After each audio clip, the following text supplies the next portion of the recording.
شەڕی نەفت و گازە ژمارەیان بەڕێزانم لەگەڵ 47 سابی کاروانی دەرچۆنمان هەر بەردەوامەوە ناوەستێ ئەوڕۆ خولی دەرچوانمان هەیە خولی سێمی دەرچوانمان هەیە پەیمانگاکەمان بۆ ماوەی 5 ساڵێک داوەتەوە من وەکو خاوەن و سەرۆک دەستەی ئەمینداران ئەمڕۆ 5 بەشمان تەخەڕوج دەکەن لەو پەیمانگایە کە بریتینە لە بەشەکانی نەوت کە ئەوانیش هەڵکەندن و پاڵاوتن لەگەڵ بەشی ئایتی بەشی ژمێریاری و کارژێری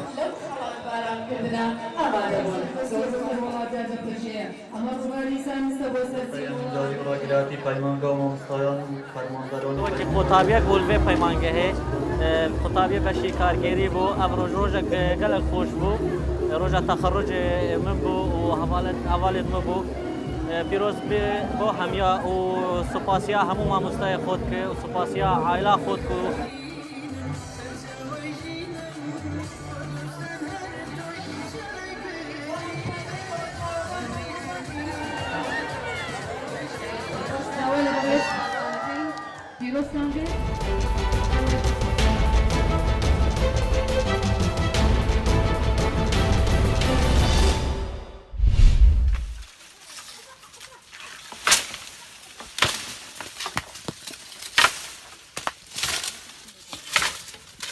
Arkadaşlar göze hali bir tane var.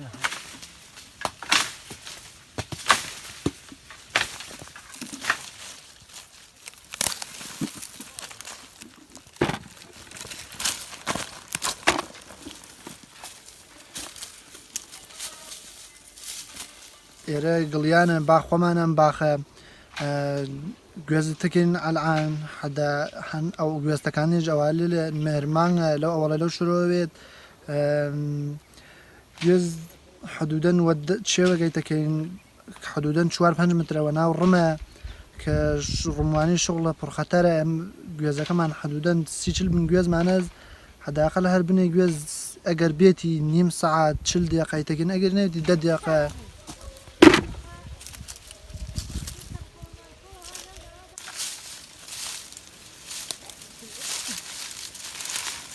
ماوەی گڵیانە ئێمە هاتین گوێژە تەکنن ئەو وەختە گوێزەکەمان چنیە و ئێمە عادەتێکمانە لە دوای گوێزەوە چنینەکە شارۆوەکەینی ترەمە هین خۆمانە هین هیچ کەستر نییە ئەم گوێزە ئەی چنینەوە بۆ خۆمانەوێ شارۆیەکەین لە دوای شارۆکردنەکەی جەچین پاگەکەین بۆ ساحل ماڵ و بۆ ئەوانە یا گوێزەکانە تەکن و ئەی چنینەوە بۆیان و لە نان و چاییە خۆین و ئیترتینەوەوارە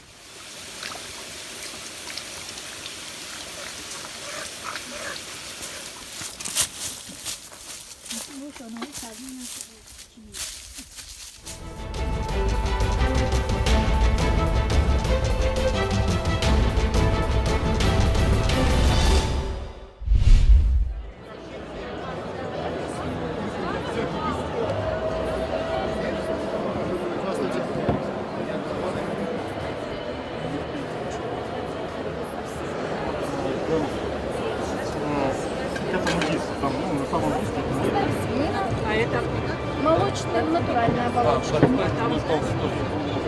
Здесь у нас колбаса. Вы знаете, наши европейские сыры, они очень вкусные, и наши русские сыры, они подходят к европейскому качеству, это не может не радовать. Наши русские люди научились делать сыры, это очень радует. Тульские сладости я попробовала, дегустировала, очень вкусные, натуральные, яблочная пастила, зефир, молодцы ребята.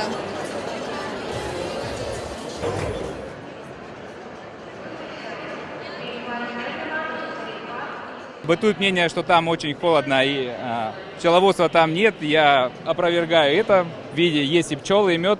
Мы занимаемся плюс переработкой меда. Мы делаем из меда полезные сладости. Это наши старые русские забытые сладости. Вот такая как медовая халва из льна, кунжута. Делаем варенье тоже на меду.